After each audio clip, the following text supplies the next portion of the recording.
Welcome back to Just Scribble for a flip through of my setup in my plans daily in pocket size that I'm going to be using as my EDC for the second quarter of 2026. So I do have my plans daily in pocket size in this cover from Paperbound Creations.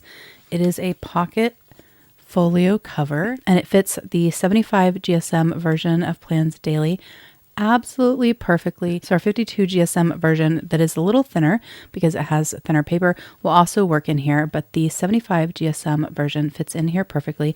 It does have some card pockets over here. So you have two card pockets here, a secretarial pocket there, and then a slip pocket there, and then a slip pocket in the back. And this is the cover that I have my Plans Daily in currently. However, this is probably not the cover that it's going to be in when I start using it for Q2, because I do have a new pocket cover coming, a new custom cover, and I'm really excited for it. So when that comes, I will do an unboxing. But that's most likely what I will be using for this planner for Q2, or at least initially in Q2, because I'm really, really excited for it. But I do have it in this cover for now, and it does fit absolutely perfectly. So if you do have our Plans Daily in pocket size, it does work great in the Paperbound Creations covers. And I think have an unboxing of this cover. I have a few unboxings from Cynthia's shop, so I'll try to link those in the cards up above. But I thought it would be fun to just share my setup in this planner so that you guys could see how I have it set up and decorated and ready to go for Q2.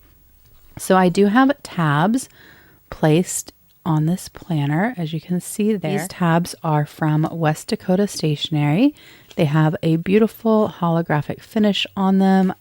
They are low profile and very, very sturdy, made of like an acetate, and I absolutely love them. So I do already have it tabbed there. And for the setup of this Plans Daily pocket planner, I actually used my Advent box from Cute Stickers Only.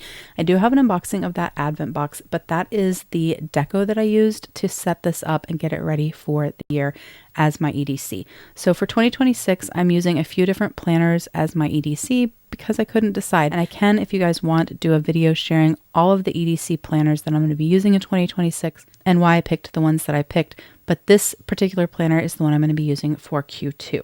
So when you open it up, I did put this 2026 sticker from my Advent box just to have a little bit of deco on this page. I may put other stickers or washi or something on these end papers, but for right now I just have that little sticker there. When you turn the page, you have that first page that's kind of attached to your end papers. That's where our planners say the one with my plans, and they have a place for a key. So I do have our key down here. I have some color coding that I use for our family, and then some symbols that I use when I'm planning. And so I did fill out my key down there. There are a couple of extra spaces, so if I decide that I need a few additional things, I can most definitely add those there. And then I did put a sticker from that Advent box that says dairy. It's a little dairy farm barn kind of thing. There's like cheese and milk and things. I stuck that there. When you turn the page, you have our yearly overview. I do have a video walking through this entire planner, so I'll link that in the cards up above. So I'm not going to walk through how this planner is set up, but I'm going to walk you through my setup for our EDC planner. So on the yearly overview, I do have color coding here to mark days that my kiddo does not have school, and also to mark my company holidays. All of my holidays that I have for work for my full-time job, my kiddo is also off, but he has other days off that I sadly do not have. And so the blue markings indicate days that we are both off. So they're holidays from work and they are holidays from school. And then the yellow indicate days that he is off from school. I don't have his 2026-2027 school calendar yet, so I haven't added his days for August through December or for 2027 over here. But I have added all the holidays through the year and through the first 6 months of 2027 because I already know them. When you turn the page, you have the Calendex. I don't actually know what I'm going to use these pages for in my EDC, but I did not decorate them or anything. There's not a lot of space because this is a very small planner to add a lot of deco, but I may go back later and add highlighting to the months across the top and or little strips of washi just for a little bit of deco. But right now, no deco, no setup. Then I have our annual goals. There was a goals tab in the set of tabs from West Dakota Stationer, so I did put that there. I will fill out our goals in here at a very high level, but this isn't where I keep track of our goals. I don't keep track of them in our EDC, but just to have them as kind of a reminder, I will be going back and adding those, but I haven't done it just yet. When you turn the page, you go into the first quarter. So I did take some washi that I have from my stash. It's a black and white polka dot washi, and I paired that with washi from the Advent box. I thought it needed another washi for grounding. So I do have this adorable farm washi down at the bottom. It does have foiling on it. I'm not sure if the camera is picking it up, but I put that polka dot underneath of it. When you turn the page, you have our habit tracker. Obviously this is Q1 and I didn't use this for Q1. I probably won't go back and fill out the habit tracker with information from Q1, but maybe one day if I get bored, I will. But there's the habit tracker and then the project pages. And I didn't use this planner for Q1, so there's nothing in the Q1 project pages in this planner, but I may actually go back and fill out that piece in here just to figure out how everything will fit in this smaller size planner from the B6 Slim that I'm using now. So I may go back and backfill this as I work to set up Q2, just as kind of a guide of how I want to set it up. But right now it's blank and no deco because again, these pages are kind of small and there's not a lot of room. But I may go back and add some color highlighting on the months and then on the like headers over here, or add a really thin washi there. When you turn the page, you go into the month of January. So you have your monthly overview page. In my everyday carry, this is my index. It's where I brain dump things that we need to get done. Sometimes they get done that month, sometimes they don't. But as I think of things, I just kind of jot them down. And then the boxes at the top, the 3 boxes at the top, I put key events or things that are going on for that month. Again, everything's going to be blank because I haven't used this planner yet, but that's how I will be using these pages for Q2. And then at the bottom, I put a few stickers from the Advent box just for a little bit of deco. Generally, whatever deco stickers I use, that's the color I use to add like outlines to these boxes or to write in these boxes. So if I went back and back planned or backfilled into this, I would use beige, taupe, brown colors to do the designations in these event boxes and also to do like a header or a divider or checklist on my index. When you turn the page, you go into the monthly. All of the monthlies are set up the same way. It's just that the sticker deco is slightly different. So on every single monthly, as you can see, I did layer this kind of stamp washi that I think is absolutely adorable. And then next to it, I layered this thin washi that I had in my stash that I thought paired so beautifully with it. So every single monthly has the same strip down the side here. Because I use this as an index and a place to write things down for the month, I don't need the sidebar for that. And in months where there's no 6th week, I do have this lined section at the bottom that I can add additional notes. And so I don't need this space for functional planning. So I thought instead I would just make them very consistent and layer that down the sidebar. And then I added some deco stickers to the monthly just for a little bit of fun. And then I marked holidays with a little circle sticker, and then I put heart sticker here because that was our wedding anniversary.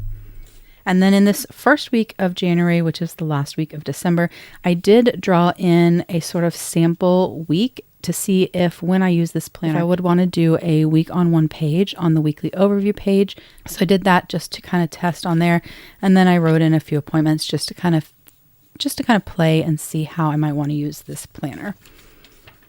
But you go through all of your weeks of the month until the end of the month, and then you have a recap. And so whatever deco stickers I used on the index page, or what I'm using as an index page, I also put on the recap page so that they would kind of coordinate. So I have the little giraffe there, and I have the little giraffe there. It didn't work out 100% perfect because I didn't necessarily have exact matching stickers to do that every month, but I did the best that I could to make them kind of cohesive. Then you go into February and I have the little giraffe holding the flower.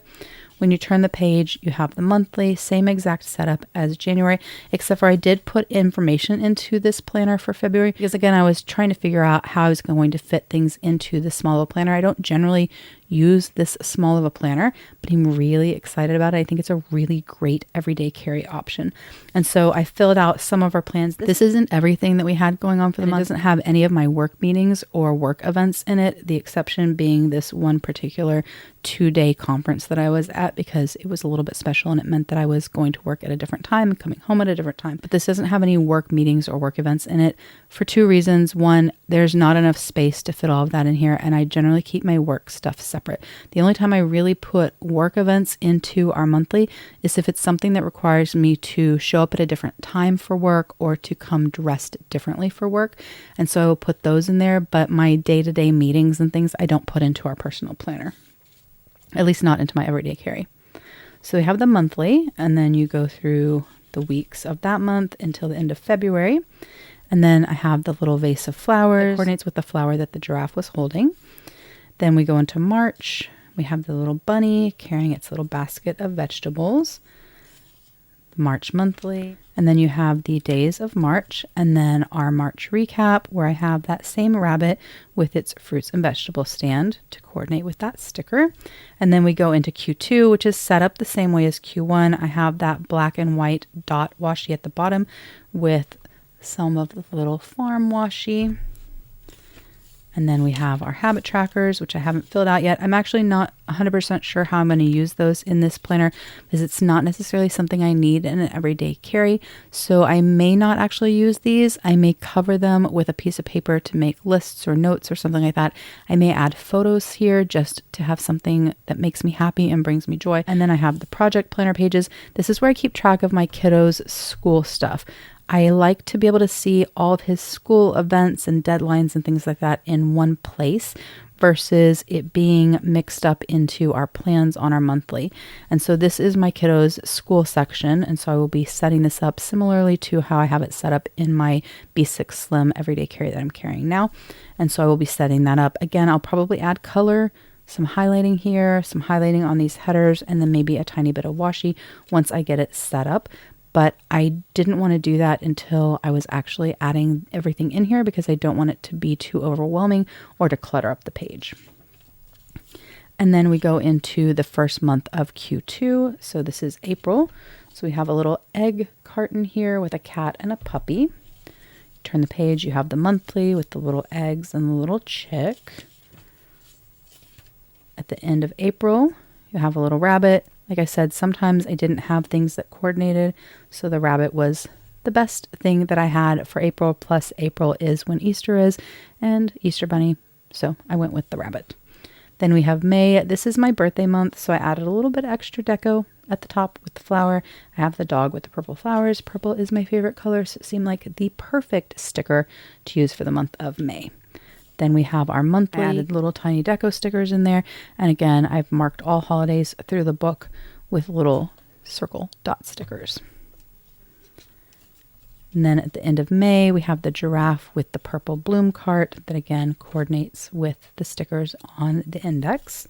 Then we have June, the little cat with purple flowers. And then we have the cat with a book and a cat with a banana. We go through the days of June. And then we have a purple set of flowers for the recap to kind of coordinate with the purple flowers there. And then we have Q3, same exact deco, the washi at the bottom. And then nothing done yet. And then July, the adorable moo cow. And then the month of July, the recap with the cow in its tractor. Then August, we have the elephant holding a book. This seemed appropriate because August is back to school for us. So the sticker with the book seemed like a good fit. Then we have August with little blue stickers to coordinate with the elephant's blue bow tie. And then at the end of August, we have the elephant again with his bookshelf. And then we have September, we have a duck and it says how to be silly and it's standing on some books. September is really when school kind of gets geared up. So it still seemed fitting to have the books. And then on the September monthly, I added the tiny little book stickers for deco. For the days of September, we have the recap with the goose with the bookshelf and a stack of books. And then we have Q4 with the same basic setup with the washi at the bottom. And then we have October, we have the rabbit with the orange carrot and some carrots on the monthly. And then the rabbit with the carrot on our recap. And then for November, we have the lamb holding the little sunflower. And then For the monthly of November, I just have some cheese stickers. Again, there wasn't actual stickers to make a perfect match between the tiny ones I put on the monthlies, the ones I did on the index, and the ones I did on the recap, but it just kind of matched the colors or the vibe, and the cheese kind of matched the colors of the sheep. So that's what I went with. And then we have this little Babel sticker and cheese, cheese, cheese. And the end of November, we have a chicken, a fat chicken. It's so cute. And then December, we have the bookstore. This was green, so it kind of reminded me of Christmas time. So that's why I picked it. And then on the monthly, I put the green book stickers and the bookmark to coordinate with it. And then on the December recap, we have the goose. I think it's a goose. I don't think it's a duck. I think it's a goose. Anyways, it's holding the little green bag, so it kind of coordinates with the colors that we used for December. And then we have some grid pages in the back to use for notes or collections, whatever I need. And then I put this little sticker next to the end in the back, and then the little dog and cat sticker on the last page. And then on the very back, I put a sticker here from one of the sticker sheets so that I remember that the stickers that I used for this setup were from Cute Stickers only. And that is my setup. I like to have a little bit of deco, a little bit of color in my planners. It brings me joy and it inspires me to use my planners, and it also gives me colors to match to when I'm doing highlighting or marking important things. So when I go to do the indexing or when I go to write on our recap pages, I use the colors of the stickers to determine the colors that I use for dot markering, outlining boxes, making headers, things like that. And then on my monthly, when I'm marking important things or highlighting, I use the colors of the deco to dictate that. In this particular setup, because I did all of the monthlies the same with this washi, I can use any of these colors each month to mark things. So I'd probably, for example, in December, because December is green there, use green to mark anything that I wanted to mark in here, like when we're on vacation or something like that. And then maybe in November, because it was yellow with the sheep and the cheese, I might use the yellow as my color. So I'll pick one dominant color from the washi to use that month for marking things that I want to mark, just so that it's more cohesive for the month and things pop out a little bit easier to me when I'm looking at my monthly spread. But that is the setup, how I decorated and got my everyday carry ready for Q2. Again, I haven't written in this yet or set it up, so I still have to put plans in here and all those things. And I will do plan with me's getting it set up for the weeks. Maybe not every week, but for some of the weeks, so you guys can see how I'm using this. I will try to do a flip through at the end of Q2 so that you guys can see how the planner looks filled out, completed for the entire quarter. And then I will do some reels and shorts doing some flip throughs of some of the weeks and the months as I'm using it. But that is my setup. Like I said, I do have a new cover coming. Really excited for it, so cannot wait to share that. And so once that comes, I will be doing an unboxing with you guys and I will share that, and we'll move this in. And by then I may actually have some plans filled out so I can show you that as well. But that is my setup, how I have my everyday carry decorated and ready to go for Q2. If you have any questions or comments, please don't hesitate to put them down below and I will definitely get back with you. Give me a thumbs up if you liked this video. Make sure you're subscribed so you don't miss future videos. And don't forget to just scribble.